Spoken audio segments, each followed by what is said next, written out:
All right, everyone, time for a little bit of an uncharacteristic video topic here. The politics of Taylor Swift, why I do and do not care about them, and my thoughts regarding them. First, I am no hypocrite. As you know, I hold myself to the same standard that I hold other people. I try not to be a liberal NIMBYist. If I support something, it should go in my backyard if preferable. If I don't support something, then I don't support it in your neighborhood, etc., etc. See, this informs a large degree of my politics, actually. Taylor Swift, in my opinion, has every goddamn right in the world to use her enormous audience and her reach to push whatever socioeconomic issues she may choose. And it's disconnected from her actual talent, although I'm not a Taylor Swift fan for music either, for the most part, is in music. She's a musician. That's her main forte. That's why she's known. That and a slew of seemingly negative dating choices, which may be how the current relationship pans out as well. So when Taylor Swift is going to the Super Bowl, which was clearly the result of some bad calls. Again, I'm not a sports ball fan, and I don't really care, and games have been fixed before, you'll see. But when you're actively facilitating the person who's brought in hundreds of millions of dollars to your franchise by goddamn existing, by sending the team that her boyfriend is on to the Super Bowl, it's a little bit on the nose now, isn't it? The sports fans are a little bit livid right now, unless they happen to be from Kansas City anyway. Who gives a shit? It's sports ball. You know, it's always going to be rigged anyway. But here's my thought. Care that Taylor Swift weighs in. Like, if she came out tomorrow and cut an ad for Joe Biden, I would find it cringy and hilarious, and I would definitely talk about it because it'd be stupid. But she has that right. I don't have a problem with it. Again, what do I do every day? I have an audience in the 5 or 6 figure range, depending on the topic that I'm discussing. Sometimes more than that. It depends if it's a current event or breaking news or something. I have a large audience. I influence other people. It's literally part of my job description.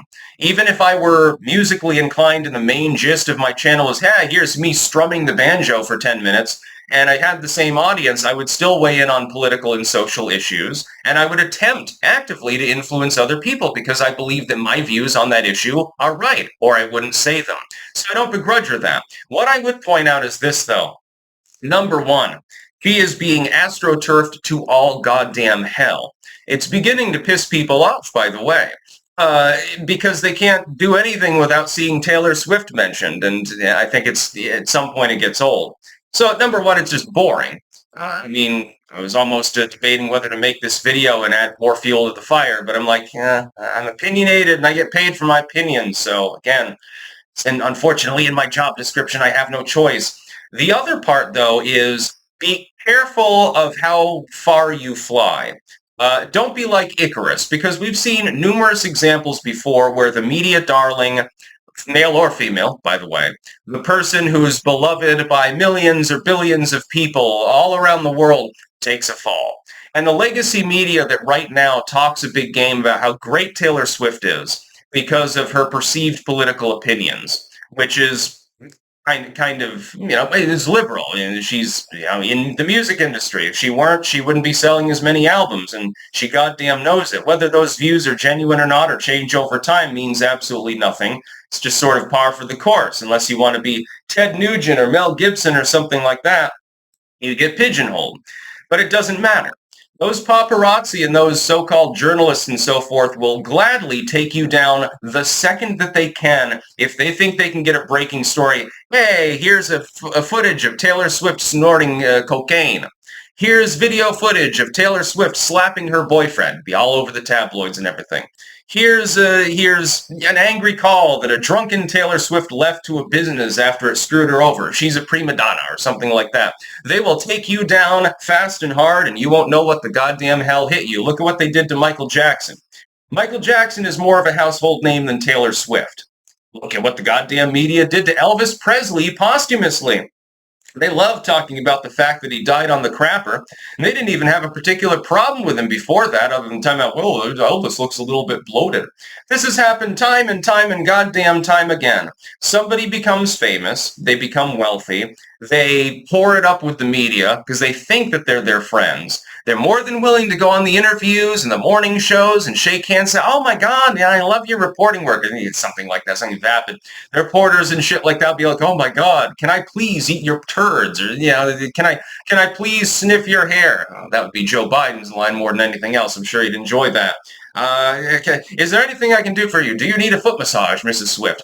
Those same smiling faces are the most disingenuous, ratty people in the world, and they will goddamn crush you if they get the opportunity, if they think that it'll make them more money. I've said it before, and we've seen it throughout time, over and goddamn over again. There's nothing that people like more than a winner, except a winner who has fallen. Then, of course, you get the redemption arc people, like Donald Trump may very well be. They like them the best of all, but that's a rare gig to follow. Arguably, closest you've come in modern times is Britney Spears. It was all Britney, Britney, Britney when I was a kid. It was everywhere. Britney Spears Barbie, Britney Spears Legos, Britney Spears, they had, back in the day before MP3 players, they had those little things that would play one song, and you'd press the button, it would fucking play the song. Britney Spears, whatever the hell those were called. Britney Spears lunchwear, Britney Spears mailbox. Here's my Britney Spears themed car, my Ferrari. It was everything. And then she tangled with the paparazzi because they drove her nuts. And what happened? She attacked him with an umbrella. She put him in her conservatorship, and now she's middle-aged and miserable and has basically departed from the world stage. There's a bit of a redemption arc, though. And the legacy media that crushed her and caused the problems in the first place now pretends to be very, very amenable. I think that our reporting was a little bit too aggressive. Warn Taylor Swift, in all due faithfulness here, be careful of the friends that you make. Because the fact that they like you today doesn't necessarily mean that they like you tomorrow. Again, a plethora of extremely wealthy, extremely famous, very powerful people that followed the same basic trend.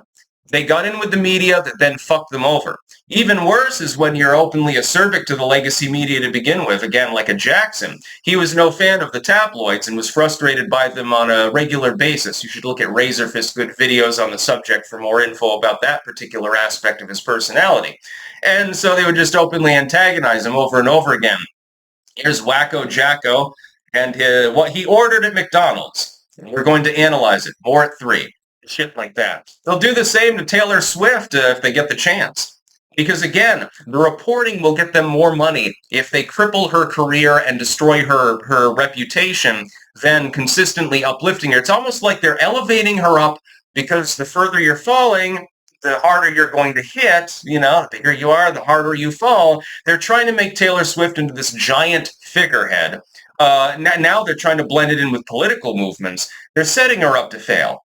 They're openly doing this. It's probably part of a multi-year long-term plan on behalf of these people. I almost feel sorry for her because she seems ambivalent to the fact that this is happening. I hope you've made good investments with the hundreds of millions of dollars that you've made, because you could end up selling 50,000 copies on your next album if you're not careful. They've done this many, many times before. So yeah, Taylor Swift can weigh in. They shouldn't be rigging sports ball, although, again, I'm not sure that I particularly personally care, though they do. It's not the first time it's happened. And that's perfectly fine, but, be careful what you wish for, because those are a lot of fair-weathered friends there. Those smiling faces are just a facade. Trust me, if they can vampirize the corpse that was your career for more money on their part, they'll absolutely do it in a goddamn heartbeat. That's about all. Peace.